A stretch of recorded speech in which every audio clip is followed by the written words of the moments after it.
Welcome back to another Stardew Valley video today. Today, I was really curious to know what is all in the loot pool of these mystery boxes. Now, you can get these a few different ways. I'm sure you'll find them, especially since they came in from the 1.6 update. You're likely to come across them. You can get them from fishing or hoeing up the dirt or other regular activities that you would do. Now, this 150 that I have, I collected over like 1 year of game time, give or take. I just entered year 2 in my 1.6 farm. I believe I'm in summer right now.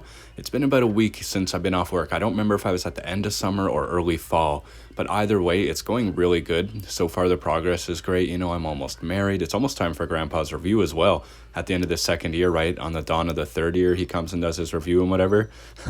Have you ever watched the videos where like Grandpa used to get mad? I think Concerned Ape actually changed out and updated what it said because it was too cruel before or something like that. But pretty funny to think about, honestly.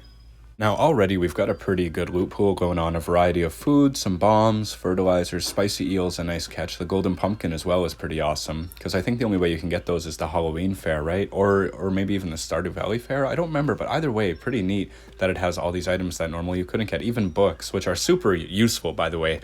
If you're not buying books from the book trader, you really should, or sorry, the bookseller. Now, if you don't know, if you haven't played Stardew 1.6 yet, sorry, excuse me, the bookseller basically comes into town 2 times a season, and you can go there and buy books. So if there's like a specific skill you don't like, example, a lot of people hate fishing, you can just use the books to get XP and level up that way instead. Typically they'll only sell a book or two, and then other books that you buy once you have bought them will say gives an amount of experience in all skills or whatever, so you're able to skip out on some things that you really don't like to train, which is nice because I remember having to grind fishing, and my god, fishing 9 to 10 feels like forever. I also find it insane that some people don't use the fishing rod at all and they just prefer to train it with crab pots. You'd have to buy a lot of crab pots or spend a lot of time doing them. I think they're only like, what, 5 or 12? No, 5 XP a day or 6 maybe, something like that. It's nothing crazy, but hey, whatever works to get those skills up. The books I would recommend before you resort to crab pots, though, for sure. Oh, cool. Even teleports and stuff. Like, so many things come out of this. Like, we got a couple different books already. First full inventory. We might as well get our chest set up here. And yeah, if you didn't know in Stardew 1.6, boom, use the book. We got big chests now. So now they have a lot more space in them and whatnot.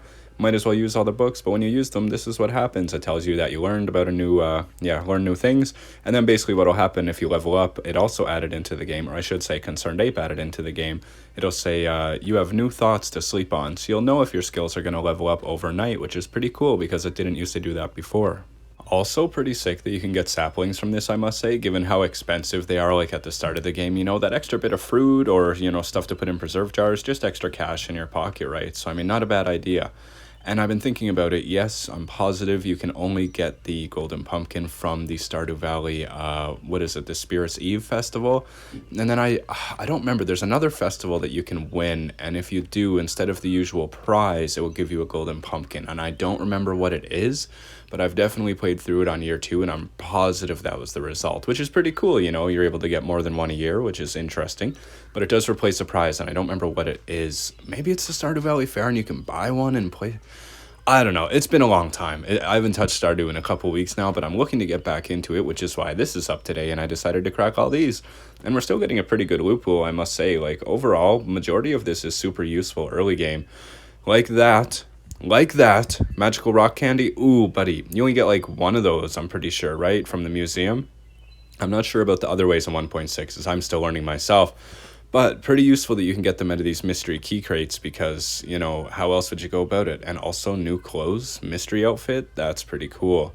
But it's super useful. The rock candy, if you didn't know, it basically it gives you like a huge amount of health and energy. It boosts up your luck and things like that.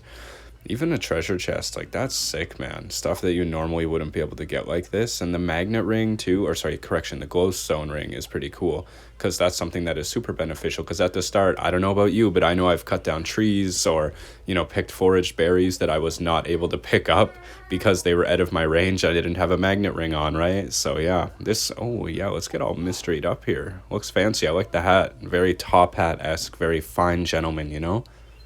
But yeah, if you wanted to early game, you could definitely just fish a ton and then be able to get a bunch of these. Or, I mean, always hit your artifact spots, right? If you walk past those little worms in the ground, you're crazy. Speaking of, there's now 2 different types. There's like the usual artifact worms that you see. And then there's like ones that look like little blades of grass. Oh, look at that prismatic shard. All right, that is fantastic. Normally you wouldn't be able to get one this early in game, but that means the second we can go to Calico Desert, we can get the Galaxy Sword right off the hop and fly through the mines. So if you just commit to making money and sell out to Joja, or you decide to be nice and help out the community because Mayor Lewis is too lazy to do it, then you're able to get yourself quite a nice little bonus there. The Galaxy Sword would melt through the first mines. And I mean, if you're doing that before you've entered the mines, there's a problem, I would say. But I mean, hey, depends on the bundle. Maybe the Wandering Trader on Friday and Sundays worked out for you, but let me know what you get from yours. Crack a bunch open. Maybe you'll get something different. Maybe you'll get the same. Maybe you'll get some different books. Again, use your books. It's good to read.